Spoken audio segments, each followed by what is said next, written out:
আসসালামু আলাইকুম। আশা করছি সবাই ভালো আছেন। আজকের ভিডিওতে আমরা দেখব কিভাবে মাইক্রোসফট অফিস এক্সেল ফাইলটি সেভ করতে হয়। চলুন শুরু করা যাক। এখন আমরা এক্সেল ফাইলে কিছু ডাটা এন্ট্রি করব এবং কিভাবে এটা সেভ করতে হয় সেটা দেখব।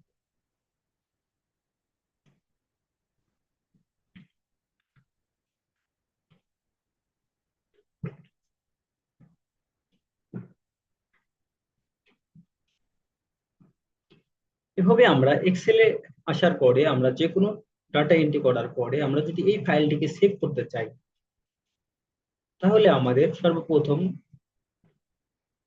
এই যে আমাদের যে ইন্টারফেসটি রয়েছে, এইখান থেকে আমাদের ফাইল ট্যাবে ক্লিক করতে হবে। ফাইল ট্যাবে ক্লিক করলে আমরা একটি অপশন পাবো। এখান থেকে আমাদের সেভ অপশনে ক্লিক করলে আমাদের ফাইলটি সেভ করার অপশনটি আমরা পাবো। এখান থেকে আমরা সেভে ক্লিক করব। দেন এখান থেকে আমাদের দেখাচ্ছে যে কোথায় আমরা সেভ করতে চাচ্ছি, সেই অপশনটি আমাদেরকে চুজ করতে হবে। এখানে this PC add a place browse, আমি দিস পিসি অপশনটি সিলেক্ট করছি।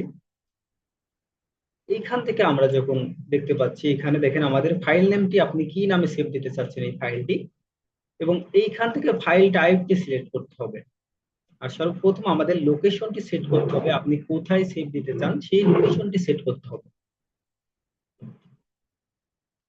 এখানে লোকেশন সেট করার পরে আমাদেরকে, আমি চাচ্ছি ডেস্কটপে সেভ দেবো, এই জন্য আমি ডেস্কটপে ক্লিক করলাম। ডেস্কটপে ক্লিক করার পরে আমরা এই ফাইল নেমটি আমাদের কি হবে, আমি যে নামে ফাইলটি সেভ দিতে যাচ্ছি সেই নামটি আমরা দিয়ে দেবো।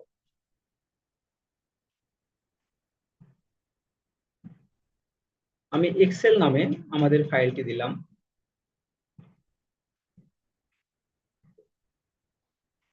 এইখানে দেখেন এক্সেল ওয়ার্কবুক, এইখানে কিন্তু অনেকগুলো অপশন রয়েছে।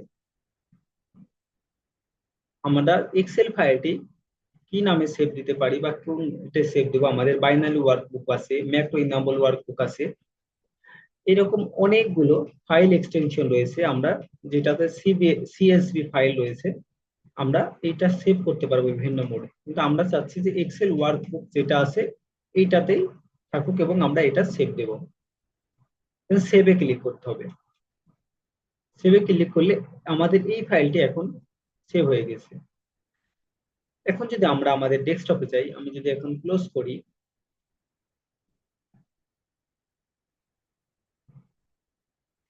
ক্লোজ করলে দেখেন আমি যে ফাইলটি সেভ দিয়েছি এটা আমাদের ডেস্কটপে রয়েছে।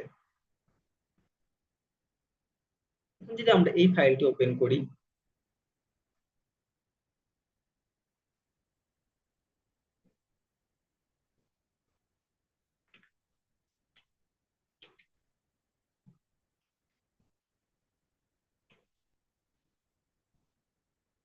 এখন আমরা এই ফাইলটা ওপেন করার পরে যে ডাটা এন্ট্রি করছি এইটাকে আমরা সেভ দেব। এখন যদি আমরা ফাইল থেকে সেভে ক্লিক করি, তাহলে আমাদের এই যে ডাটাটা আছে সেটাকে সেভ করতে পারছি, অর্থাৎ এটা সংরক্ষণ থাকবে। কিন্তু আমরা যদি লেখার পরে সেভ না করি তাহলে সেটা সংরক্ষণ থাকবে না, সেটা মুছে যাবে সেভ করতে যদি আমরা না করি। এই সেভ করার শর্টকাট কমান্ডটি হচ্ছে কন্ট্রোল এস। আমরা যদি কিবোর্ড থেকে কন্ট্রোল এস বাটন প্রেস করি তাহলে আমাদের ফাইলটি সেভ হবে, অথবা আমরা যে ডেটা এন্ট্রি করছি এইগুলো সেভ করতে পারবো। শুধুমাত্র প্রথম অবস্থায় যখন আমরা সেভ করব ফাইল সেভ হবে, এরপর থেকে আমরা এই ফাইলে যত ডাটা এন্ট্রি করব সেইগুলোকে সেভ করার জন্য কিবোর্ড থেকে কন্ট্রোল এস বাটন প্রেস করলে আমাদের এটা সেভ হবে। আজকের ভিডিওটি এই পর্যন্তই, দেখা হবে নতুন টপিক নিয়ে, নতুন ভিডিও নিয়ে। সেই পর্যন্ত ভালো থাকুন, সুস্থ থাকুন, সবাইকে ধন্যবাদ।